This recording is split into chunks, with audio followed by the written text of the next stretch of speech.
Anita Regine Harley, de 74 anos, ex-diretora-presidente, uma das principais acionistas das casas pernambucanas.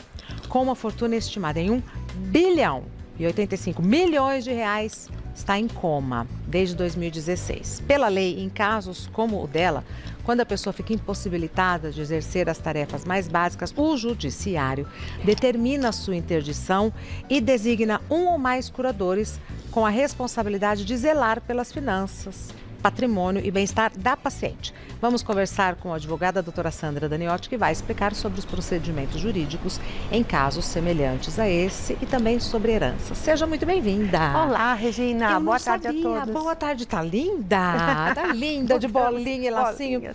Eu não sabia que a dona das Pernambucanas estava nessa condição. 5 anos Fui pega já. de surpresa. 5 anos. E ela fez um documento, passou uma procuração, pelo que eu entendi. Ela é a única dona? Não, ela eram os irmãos e hoje é a única sobrevivente. Então, assim, existem diversos sobrinhos, alguns outros parentes que também vão ter direito na herança, porém ela continua viva, à base de medicação e tratamento médico hospitalar, ela está hospitalizada. Meu Deus, né, que tragédia. inconsciente, mas ela deixou um documento para que uma responsável pudesse cuidar dela. Então, veja, na época ela fez uma procuração. Depois, a doutrina, que é o entendimento jurídico, né? Alguns juristas, e fomos criando todo um entendimento que é necessário fazer um documento que hoje tem um nome que se chama testamento vital. Aí você diz assim, mas esse documento, que são as diretivas antecipadas de vontade, quer dizer, a pessoa pode dizer o que ela quer antes de morrer, porque nós temos o testamento e temos hoje as diretivas. Você pode dizer assim, olha, se acontecer de eu ficar impossibilitada de falar, de cuidar de mim mesma, né? Tal pessoa pode dar andamento. Exatamente. Então, ela fez isso através de um documento público, que é uma procuração, mas agora existe toda uma situação que essa pessoa que cuidou dela até hoje, todos os dias visitando, equipe médica, foram todos afastados. Há indícios de que há questões patrimoniais, não é? Que afastaram essas pessoas e nomearam um curador. Agora, ela, uma fortuna e tal, fez isso. Quem não tem tanta fortuna assim, mas tem ali um patrimônio. Exatamente. E que queira fazer, então pode? É importante vale você saber a pena? o seguinte, claro que vale, sempre vale. Enquanto você tiver condições de dizer, eu quero isso, eu criei esse patrimônio, eu lutei por isso, eu tenho a minha casa, o meu carro, tenho os meus animais. Quer dizer, e quando eu morrer? Então, assim, o que tem que saber é o seguinte, o testamento, ele vale após a morte. Então, tudo aquilo que você disse no testamento é depois após a morte. da passagem. Exato, depois da passagem. E enquanto você permanecer vivo, mas não puder dizer, quer dizer, como é que fica essa situação? Como é que fica o seu patrimônio? Quem vai cuidar de você? Então, é possível hoje se fazer um documento que se chama testamento vital, que, aliás, eu acho que o nome testamento não é apropriado, porque testamento só vale após a morte. E você pode colocar nesse testamento vital coisas que você quer antes da sua passagem, antes da sua morte. E como pode ser feito? Através de um documento muito simples em cartório. É simples. E as pessoas não sabem disso. Então, existe o testamento que você vai discutir, vou deixar este patrimônio, ou todo ou parte, para quem eu quiser, dentro da legalidade, daquilo que é possível, e eu posso fazer um testamento vital. Quem vai cuidar de mim, quem vai receber os meus proventos, se eu ficar muito velhinha os meus e perder remédios, as faculdades mentais. O tratamento paliativo, se eu não puder respirar, eu aceito que faça traqueostomia ou não. Quer dizer, existe toda uma discussão com a questão médica e jurídica, mas é possível. E as pessoas têm que saber disso, né? As pessoas têm que saber disso. Tem perguntas do pessoal de casa, doutora Sandra Daniotti, não é bem assim? Não é bem assim. Amélia, qual a diferença entre testamento e testamento vital ou diretiva antecipada de vontade? Exatamente, aquilo que nós falamos, o testamento ele vale pós-morte. O testamento vital é aquele que você pode decidir o que vai acontecer com você antes do seu falecimento e que se chama diretivas antecipadas de vontade. Eu acho que é a melhor definição. É uma diretiva que você vai decidir através do documento. Ah, mas precisa de assinatura de outros? Não, só você. Porque é muito triste, não sei se é porque eu estou acompanhando uma história, de uma senhora muito velhinha que já está ficando debilitada, os filhos só pensam em si.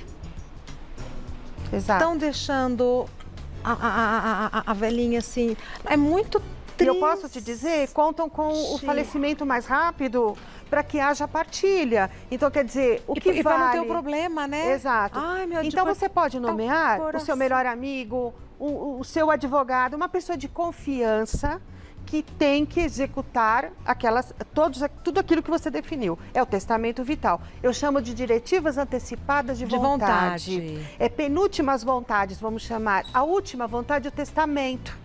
Antecipada é o testamento vital. É muito importante, interessante, é barato, você pode fazer no cartório e pedir para um tabelião lavrar. Facinho, facinho. E fica todo mundo decidindo pelo bem-estar da pessoa, sem levar em consideração o bem-estar da pessoa. O bem-estar próprio, que vai dar menos trabalho, que vai ficar mais barato. Isso. Como é triste, não? E há até conversas no sentido de que ela previu isso, porque é um patrimônio muito grande. Sim. E quer dizer que ela faleça mais rápido seria bem interessante. Conveniente para algumas pessoas. Alguns. Sim. Próxima pergunta, da Monize. Posso deixar escrito no testamento que em caso de doença terminal não aceito tratamento invasivo e quando morrer quero ser cremada? Existem algumas Adorei, coisas Monize. aí, hein? Bastante coisa nessa pergunta. Então, numa doença terminal, eu posso dizer, olha, por exemplo, aquilo que eu falei, eu não aceito que faça tratamento invasivo. Então, eu não quero que prolongue a minha vida. Houve um caso de um médico que, bem entendido no assunto, ele disse, olha, eu não quero. Eu aceito o tratamento paliativo. Tirar dor, mas eu quero ser tratado em casa, não aceito a traqueostomia, não aceito... É uma discussão, porque o médico, ele estuda para salvar vidas, mas prevalece sobre a vontade da própria pessoa, do paciente, então tem que deixar escrito. Porque para o médico também é um dilema. Sim, é muito difícil, é uma situação muito complexa, mas hoje se tem que preservar. Então, assim, tratamento invasivo, então ele pode dizer que não. E quando morrer, quero ser cremada? Olha, veja só. Então, aí vimos um caso de diretivas antecipadas. Porque quando morrer, já enterrou, mas ela queria ser cremada. E quando abrir o testamento? Quando vai abrir esse testamento? Você deixa um testamento e diz assim, olha, eu não quero ser cremado.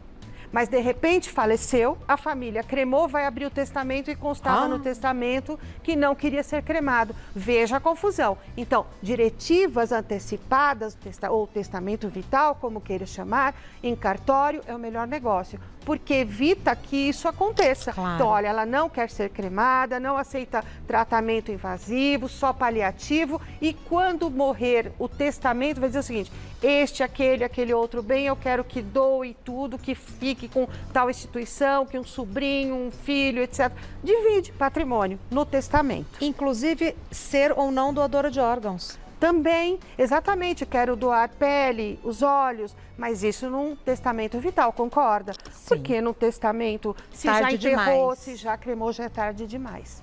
Mais uma pergunta. Thalita, qual a diferença entre testamento e doação de bens? Preciso de advogado? É isso, existe muita confusão, porque o testamento é ato de última vontade. Então, faleceu, abre o testamento e depois abre o inventário. Na questão da doação de bens, é passar os bens em vida. Então, você tem um patrimônio, eu tenho 3 casas, eu quero doar um para cada filho. Então, você pode fazer isso em vida? Ou doar uma parte do meu patrimônio, que não podemos esbarrar na questão da legítima, que é o direito garantido pelos dos herdeiros. 50%. Então, 50%. Então, você pode doar em vida? Em vida, em sã consciência, eu vou ao cartório, chamo aquele ao qual eu vou doar, ele aceita a doação, paga os impostos, então você fez a doação. É a transmissão por doação em vida, perfeito? No testamento, que é a pergunta, testamento ocorre quando ele pode deixar o patrimônio 50% ou na totalidade pós-morte. Então, quando ele faleceu, vai se abrir o testamento e vai ver o que ficou direcionado para cada um que ele fez essa doação, mas pós-morte. E a doação em vida é aquela que você tem que recolher o imposto, né? E quem recebe tem que aceitar, inclusive. Eu ia perguntar isso. Eu posso doar, quero doar um apartamento para a doutora Sandra. A doutora Sandra fala, mas eu não quero. Porque eu tenho que assinar, exatamente. A outra pessoa tem que aceitar. Porque, Regina, inclusive, vamos lá, partindo do princípio que quem recebe tem que pagar os impostos para o governo. É quem recebe que paga? Exatamente. Então, presente grego. Ao contrário do testamento, que o testamento você deixa, inclusive você pode até, olha, eu deixo este imóvel, este sítio, esta fazenda, ou que tem os bichos e tudo mais, ela é produtiva ou não, e fulano de tal vai continuar administrando, vai contratar os profissionais, vai contratar a contabilidade, o advogado, etc. E tudo o que vai ocorrer. Você pode, inclusive, direcionar isso no testamento. Na doação, não. Você doou, você deixa de ser o dono. É como as pessoas confundem, mas eu vou doar com usufruto. Ok. Usufruto garante que você usufrua desse bem até que você venha a falecer. Certo. Porém, quando você doou, você deixou de ser o dono. Mas você tem o direito com a questão da reserva de usufruto. Então, as pessoas precisam entender isso. Doou. Passou a propriedade para outro. Mas só depois que eu morrer, porque é usufruto, não é assim? Com usufruto, mas se não fizer a reserva de usufruto... É da outra pessoa. Da outra pessoa. As pessoas precisam ter bem claro isso para não doar o patrimônio e depois ficar sem nada. Desvestir um santo para vestir o outro. Sim. Precisa tomar cuidado. Tem uma questão complicada nisso tudo, que falar nisso é pensar na possibilidade da morte. Que apesar de ser a única certeza da vida, é o assunto que a gente mais evita, né? Isso. Então, a gente precisa levar isso em consideração o tempo todo, né, doutora Sandra? O tempo todo. E hoje é muito... porque as pessoas tinham esse complexo. Dizem assim, olha, essa preocupação, eu vou fazer um testamento e vou morrer. É melhor não mexer com isso, não. Não, mas o testamento vai valer sempre o último. Então, você pode mudar várias vezes. Então, pode revogar, pode... Olha, não, eu vendi essa casa, então vou ter que refazer. Olha, eu mudei de ideia, não quero mais deixar esses bens para aquelas pessoas que não cuidaram de mim. Lembra aquele caso que você falou, daquela senhorinha que os filhos abandonaram? Então, ela pode fazer o testamento e vai valer o último. Um dia antes do seu falecimento, ela fez o testamento, vai valendo? Sim. E essa possibilidade, como que chama? Não é... Diretivas antecipada de vontade. Isso é maravilhoso, Testamento né? vital. Então, se a pessoa não entender como diretivas, a DAV, DAV, então, o testamento vital, tudo bem, né? Porque já existe uma PL hoje para aprovação, porque nós temos dificuldade, inclusive neste caso que você mencionou agora há pouco, dessa pessoa que está, né? Ela tem que discutir isso em juízo para manter. Vendo? Tá. Já vendo. Tem mais perguntas, doutora Vamos Sandra? lá. Da Paola, depois de feito, o testamento pode ser alterado ou cancelado? Sim, a qualquer tempo. Você decidiu, não precisa de autorização de ninguém. Vamos até o cartório comigo que eu preciso alterar aquele patrimônio. Não, você pode ir sem comunicar, inclusive, a família, porque assim, o testamento, ele é válido quando ele é de vontade, não houve coação, a pessoa está em perfeitas condições mentais, ela pode dizer, eu quero dispor do meu patrimônio desta forma. Eu vendi um bem, mudou, então eu vou lá e faço alteração. Eu levo, olha, foi vendido, eu preciso alterar. Lá no cartório, tá? Aí eu quero modificar, quero revogar esse... Vai fazer e vai valer o último. Então, existem pessoas que têm, assim, 10, 15 testamentos durante a vida, né? E não morreram antecipadamente, vai alterando e vai ter a certeza, tem a certeza de que vai ser cumprido. Exato. Aí a pergunta que não está aqui ainda, mas eu mesmo vou fazer para esclarecer. Como que se sabe que há um testamento? Porque no cartório notarial fica registrado todos. Vai prevalecer sempre o último. Então, quando a pessoa vir a falecer, na certidão de óbito tem que constar. Mas, às vezes, a família não sabe que tem testamento. Boa. Né? Então, quando se abre, mas tem patrimônio, a família sabe o seguinte... Deixou o patrimônio, mas eu não sei se tem testamento. Porque muitas pessoas pegam o seu guarda-chuva, bolsinha, vai no cartório, faz e não conta para ninguém. Isso é muito comum.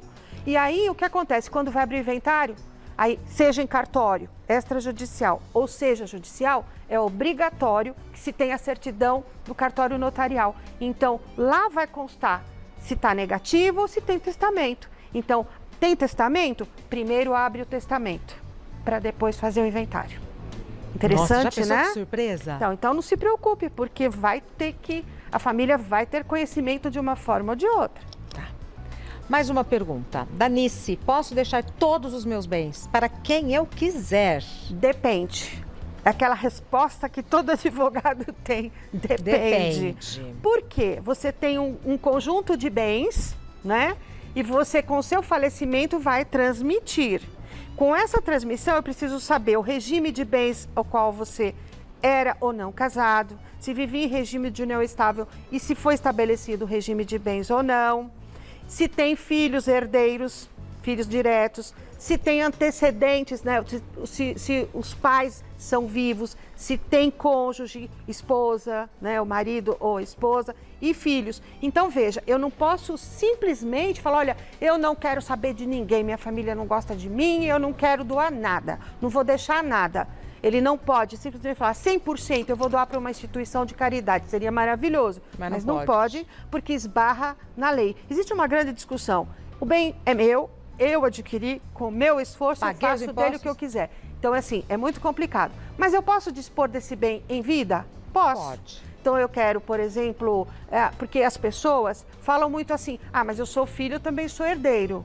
Não, não é bem assim. Por quê? Porque a pessoa tem esse patrimônio, ela conquistou sozinha e ela pode doar. Doar se ela quiser. Vender. Exatamente. O que sobrou, 50% é reservado para a legítima. Lembrando que essas são as leis do Brasil. Do Brasil, vai para os Estados Unidos, muda, vai para a Argentina, muda. Sim. Por isso que em filme a gente vê outras coisas. E porque existe uma grande discussão aqui no Brasil sobre isso.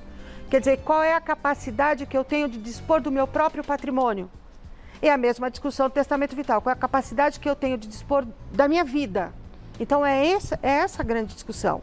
E a gente está caminhando, porque a doutrina vai se fortalecendo, a jurisprudência, como este caso que nós vimos agora, existem vários outros, e, inclusive, há situações em que a pessoa tem tanto medo que esse testamento vital não funcione, que ela ingressa com a ação, veja só, em sã consciência, sem ter doença alguma, mas por ter conhecimento dessa situação, ingressa com a ação para requerer que o juiz diga, ela tem esse direito. Olha! E aí tem que cumprir, não tem jeito, por sentença, Regina. Uma hora vai acabar isso e vai se fortalecer esse entendimento. Tá. Temos mais perguntas. Da Eliane. Sou filha única, solteira, não tive filhos. Posso dispor em testamento 100% dos meus bens? Nesta situação, veja só, diferente daquilo que a gente falou anteriormente. Filha única, solteira e sem filhos. E não tenho filhos, ela não tem herdeiros. Restou só saber se os pais são vivos, porque se os pais forem vivos, eles são herdeiros, têm direito.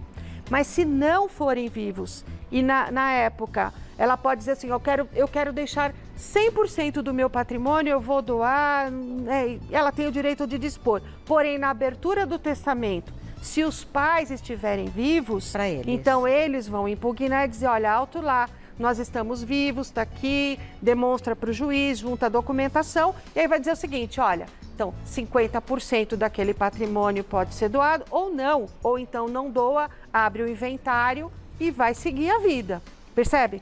Então precisa tomar muito cuidado com a impugnação pós abertura do testamento. E se os pais não forem vivos, quando que vai para o governo? Vai para o governo. Então, se ela, aí é que tá boa, Regina, porque se ela não deixou testamento, então esses bens vão ficar à disposição. Eles têm que ir para algum lugar, então volta para a terra. Não é isso? Então, aí como diz, volta para o governo? Sim, porque ela não tem herdeiros, não tem filhos, filha única, não tem pais, não tem parentes, porque pode ter os colaterais, inclusive, né? Então lá, não tem para quem deixar, então volta. Agora, se ela não tem e ela dispôs, é sempre bom deixar um testamento. Porque você fala assim, eu vou deixar para o governo? Não, eu quero dispor. Eu quero deixar para uma instituição que cuida de animais. Ou para alguém que não é da minha família, mas é como se fosse. Como se fosse. Uma senhora que cuidou de mim, trabalhou na minha casa, quero doar a parte dela, quero fazer. Sim, pode ser feito sim, desde que não prejudique a legítima. Tá? Se tiver um sobrinho, um parente, que depois pode ir lá e discutir, olha, eu tenho direito. Aí vai discutir. Se não, de verdade, volta para a União. Volta para a União, exatamente. Mais uma pergunta. Dinho, fica mais barato se eu e minha esposa fizermos um testamento conjunto, deixando bens para um sobrinho? Podemos? Fica muito caro porque não vai valer a pena, não. Aliás, não vale a pena, não. Não é direito. Não é direito. Então ele vai ser impugnado porque cada testamento, ainda que seja um único bem, tem que ser feito separadamente. Testamento conjunto, ele vai ser impugnado, ele não tem validade, ele é nulo. Então, testamento é um objeto pessoal.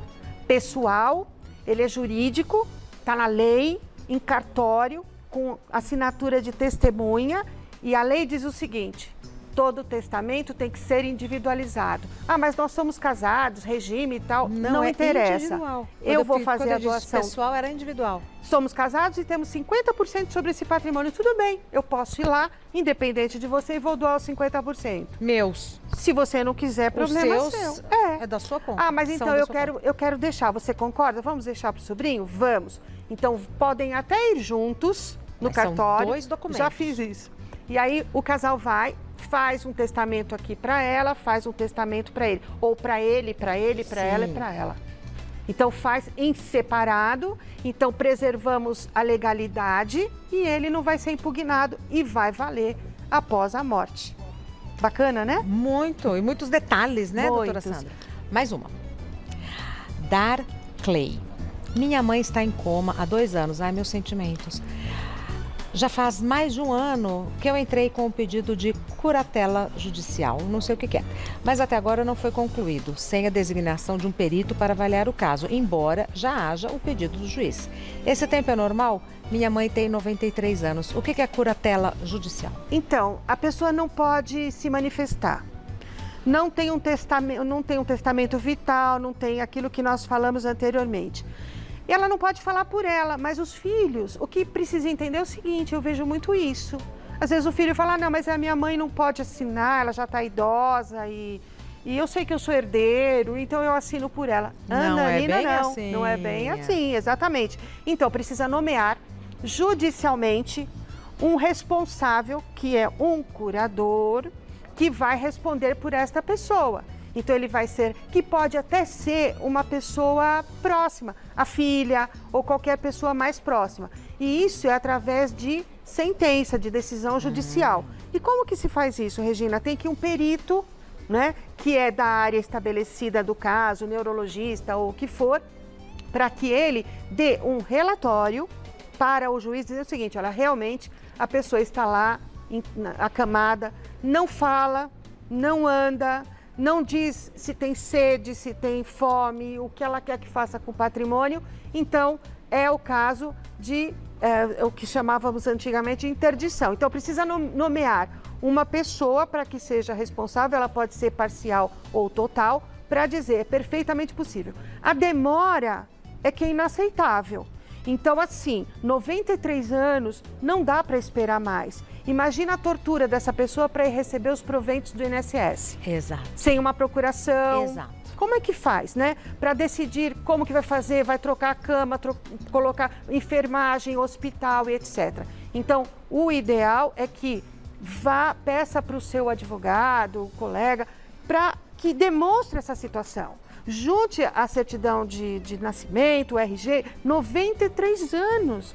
Não dá para esperar. Muitas coisas atrasaram por conta do Covid, principalmente processos físicos.